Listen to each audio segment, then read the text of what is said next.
మిథున రాశి వారికి నూతన తెలుగు సంవత్సరం పరాభవనామ సంవత్సరంలో ఆదాయం 8, వ్యయం 11, గౌరవం 1, అవమానం 7గా చెప్పడం జరిగింది. ఇక్కడ గౌరవము అవమానం గురించి మనం మాట్లాడుకునేటప్పుడు ఏదో అవమానం జరిగిపోతుంది, 7 అవమానం అంటున్నాడు, 1 గౌరవం అంటున్నారు అని మీరు బాధపడాల్సిన పని లేదు. ఇక్కడ అవమానం పెరుగుతోందంటే మీ కష్టం పెరుగుతోంది. కష్టం పెరిగితే కష్టానికి తగిన ఫలితం ఉంటుంది కదా. అలాగే ఆదాయం తక్కువ ఉంది, వ్యయం ఎక్కువ ఉంది అంటే మీరు చేయాల్సినటువంటి కార్యక్రమాలు చాలా ఎక్కువ ఉన్నాయి.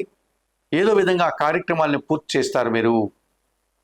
సో కార్యక్రమాల విజయం ఈ సంవత్సరం బాగుంటుంది అని దాన్ని అర్థం చేసుకోవాలి. ఈ రకంగా ఆలోచించినప్పుడు మిథున రాశి వారికి ఈ సంవత్సరం సప్తమ దశమాధిపతి అయినటువంటి గురువు